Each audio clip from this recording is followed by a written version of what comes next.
From the Presidential Palace, Manila, Dateline Malacañang.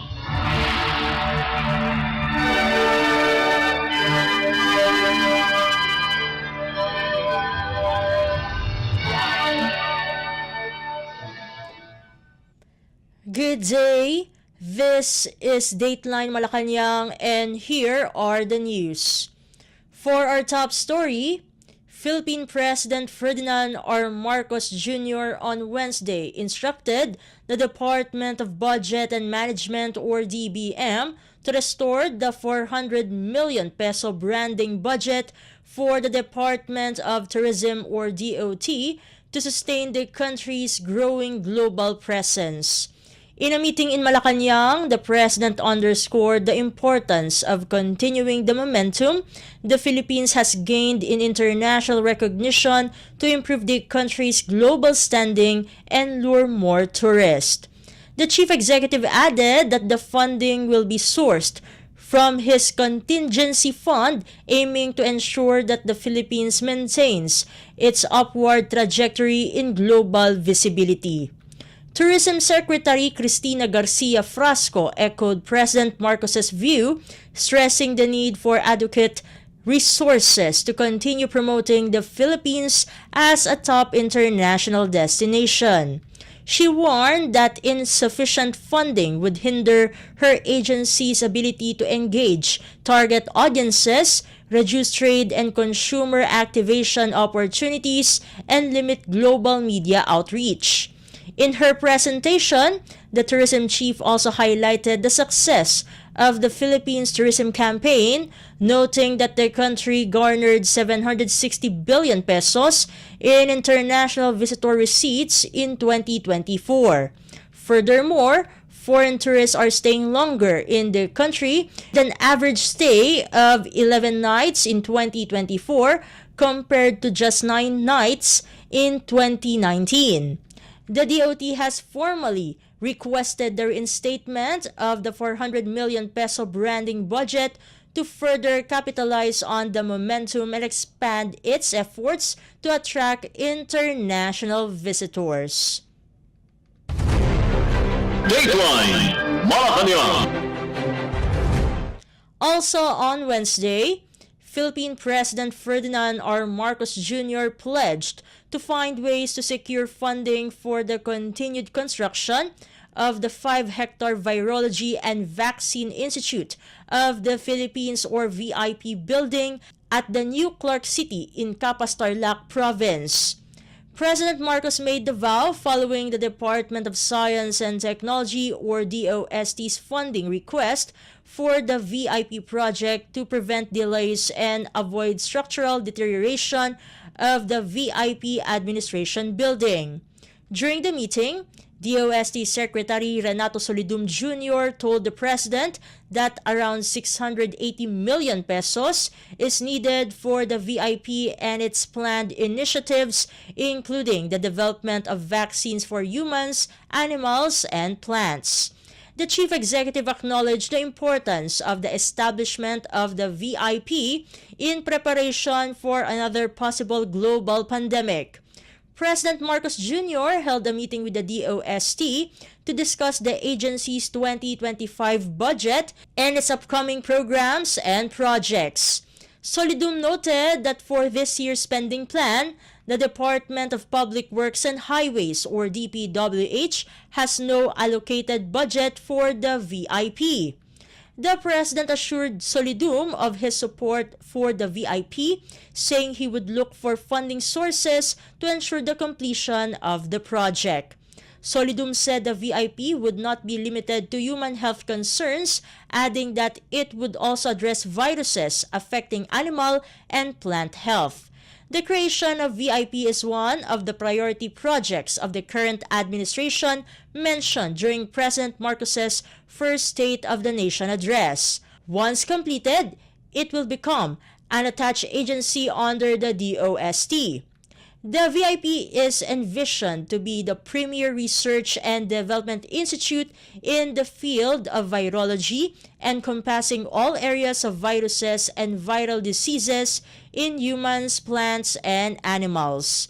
Its establishment is seen as a sustainable approach against other possible emerging, re-emerging, and novel viruses that may arise in the future. Dateline Malacañang. Still on Wednesday, Philippine President Ferdinand R. Marcos Jr. vowed to provide adequate funds for the construction of large dams in the country as he met with National Irrigation Administration or NIA officials to discuss the agency's strategic plans and projects for 2025. During their meeting in Malacañang, the President stressed the importance of establishing big dams not only for irrigation but also for other purposes.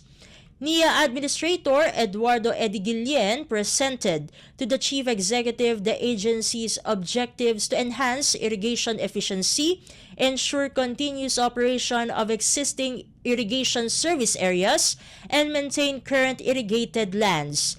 Gillian said NIA has plans to improve service roads along irrigation canals.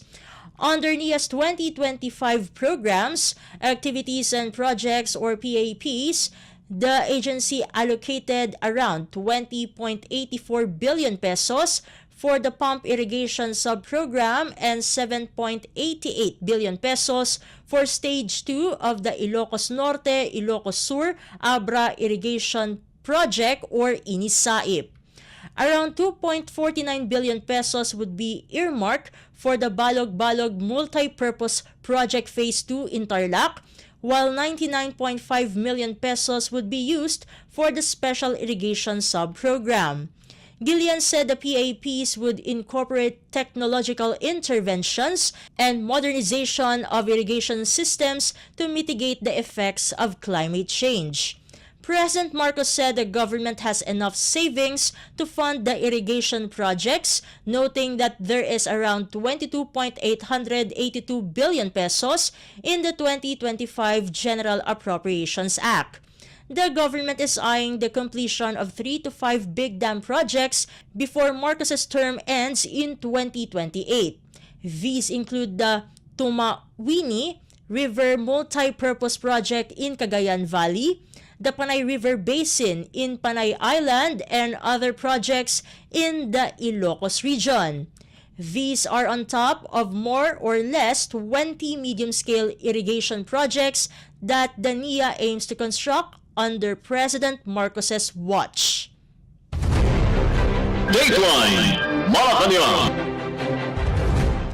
In other news, Japanese Foreign Minister Iwaya Takeshi on Wednesday sought President Ferdinand R. Marcos Jr.'s continued support for Japan's closer cooperation with the Philippines to address security issues and other challenges in the Indo-Pacific region. In a courtesy call on President Marcos at Malacañang Palace, Iwaya stressed the importance of cooperation of like-minded countries in the face of a more serious conflict in the region. Iwaya said the Philippines and Japan, as strategic partners, share fundamental values and principles. Prior to his meeting with the President, Iwaya held a bilateral meeting with Department of Foreign Affairs or DFA Secretary Enrique Manalo in Taguig City, where the Japanese official conveyed Japan's grave concerns over repeated actions that heighten tensions in the South China Sea or SCS. Iwaya confirmed that Japan will continue its official security assistance or OSA to enhance the country's maritime security as well as its official development assistance or ODA for the improvement of Philippine maritime safety capabilities. Tokyo has so far signed 2 OSAs with Manila with the 611 million peso grant to provide equipment for the Philippine Navy and the Philippine Air Force as the most recent one. Against the backdrop of an increasingly severe strategic environment in the region, Iwaya said Tokyo places great importance on its strategic partnership with Manila. Iwaya's meeting with the Philippine President comes after the latter's virtual trilateral meeting with outgoing U.S. President Joe Biden and Japanese Prime Minister Ishiba Shigeru. During the trilateral meeting, Marcos, Biden, and Ishiba reaffirmed their commitment to enhance the three nations' cooperation on maritime security, economic resilience, and technology. President Marcos Jr. told Iwaya that the Philippines would continue working with the U.S. and Japan to sustain the gains that have been made in deepening the trilateral ties. Dateline Malacañang. Meanwhile, Malacañang on Wednesday said the national government has nothing to do with the removal of Ako Bicol Party List Representative Elizalde Co as chairperson of the House Committee on Appropriations. Executive Secretary Lucas Bersamin said the executive department has nothing to do with the removal of Co, adding that the palace does not meddle in the affairs of the House of Representatives. Co vacated the position after presidential son, Ilocos Norte 1st District Representative and House Senior Deputy Majority Leader Ferdinand Alexander Marcos made the motion to declare the post vacant during the plenary session on Monday. No objections were heard when Marcos declared the post vacant. Co said he had stepped down because of health reasons. He said his role as chair of the House Committee on Appropriations has taken a toll on his health, hence the need to prioritize seeking the medical attention necessary for his well-being. Marikina City Representative Stella Kimbo has been designated acting chairperson of the House Committee on Appropriations. Dateline Malacañang. Philippine House Speaker Ferdinand Martin Romualdez on Wednesday welcomed the delegation of Hungarian members of parliament to discuss initiatives aimed at building closer political and interparliamentary ties. The visit also reaffirms the shared commitment of the Philippines and Hungary to enhancing bilateral cooperation in various areas of mutual interest. Romualdez commended the sustained high-level exchanges between the two countries, including the visit of Hungarian Foreign Minister Peter Szijjártó to the Philippines in June 2023. The Hungarian parliament is led by Zsolt Nemeth, chairman of the Foreign Affairs Committee of Hungary's National Assembly. Romualdez noted that the visit reflects the strong diplomatic ties and mutual respect between the two nations and looks forward to further deepening cooperation in the years to come. Both leaders emphasized the importance of fostering interparliamentary ties. The House Speaker acknowledged the efforts of Hungarian Deputy Speaker István Jakab, who visited Manila in 2021, and former Philippine Senate President Juan Miguel Zubiri, who led delegations to Hungary in 2019 and 2023. To further strengthen relations, Romualdez said the Philippines-Hungary Parliamentarians Friendship Group in the House of Representatives would be established after the May 2025 midterm elections.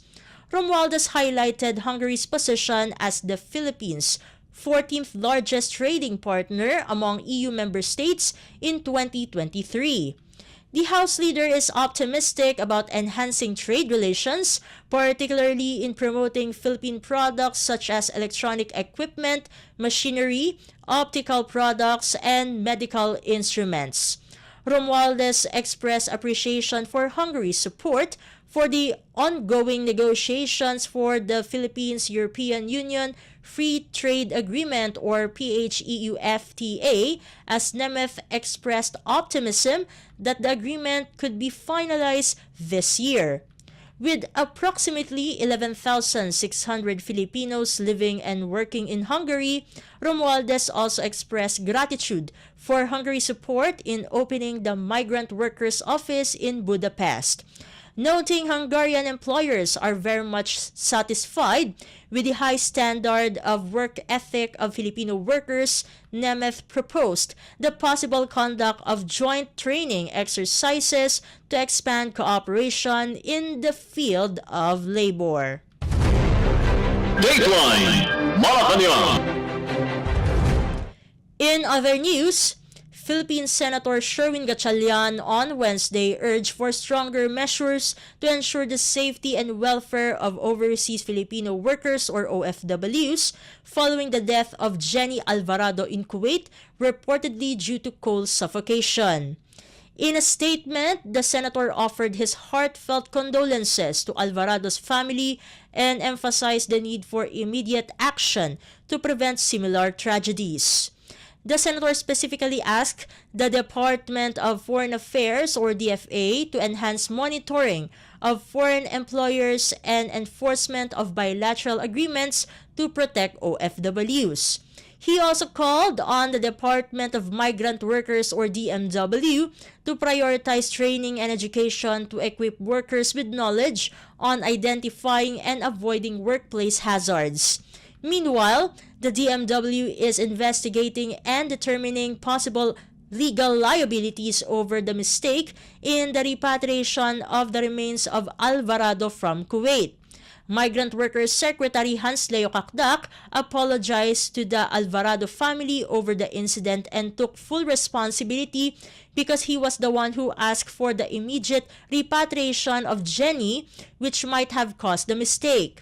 Based on initial reports from the Philippine Embassy in Kuwait, Alvarado and 2 other foreign workers died of coal suffocation on January 2nd after inhaling smoke from a heating system in their workplace. However, when the remains arrived on January 10th, the family discovered that it was not Jenny. Kakdak assured the victim's family that the DMW would get the police and autopsy reports to be able to decide whether or not to pursue claims concerning her death. The DMW secretary said Jenny's remains would arrive on Thursday. Dateline Malacañang. And finally, there were over 6 million text scams and over 600,000 scam calls recorded in the Philippines last year, with data showing that these fraudulent communications increase per quarter. In a media briefing on Wednesday by the Cybercrime Investigation and Coordinating Center or CICC and trust tech firm Gogolook country head Mel Migrino said the figures were based on data collected through its Who's Call mobile app. In total, the Who's Call app recorded 6,157,517 scam texts and 610,688 scam calls in the Philippines last year. Data showed that these scam calls increased as time progressed, with Who's Call logging 108,157 calls in the first quarter of 2024, increasing to 135,535 by the second quarter, 165,236 by the third quarter, and 201,760 by the fourth quarter. Tax scams also increased, logging 1,143,268 during the first quarter, 1,288,811 by the second quarter, 1,645,470 by the third quarter, and 2,079,968 by the fourth quarter of last year. From these fraudulent text messages, Who's Call recorded 16,553 risky internet links, the majority of which were invitations to register for online services, promotions, insurance, game memberships, financial services, loans, and rewards. Other top dangerous links were online shopping scams, suspicious payment requests, and employment-related scams. In the same briefing, CICC Executive Director Under Secretary Alexander Ramos said the fraudulent texts and calls are often the beginning of scam attacks. In response, He said any messages containing links or other attachments have been banned from being sent by financial technology companies, telecommunications companies, and other relevant parties.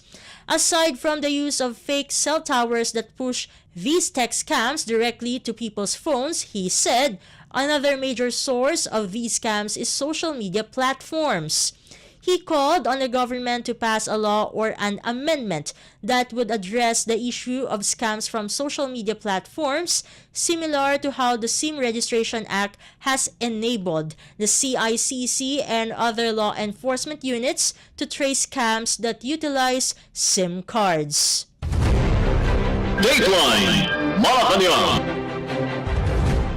Before we conclude our program, Radyo Pilipinas World Service of the Presidential Broadcast Service is heard over the following shortwave frequencies: 9.475 MHz, 15.640 MHz, and 17.820 MHz. You can also visit our Facebook page and YouTube channel at Radyo Pilipinas World Service.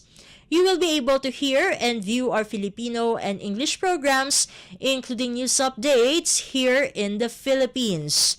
Kindly subscribe, like, and share our posts as well.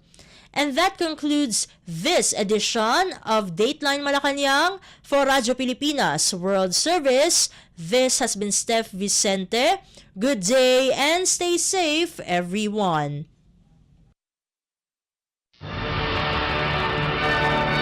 From the Presidential Palace, Manila, Dateline Malacañang.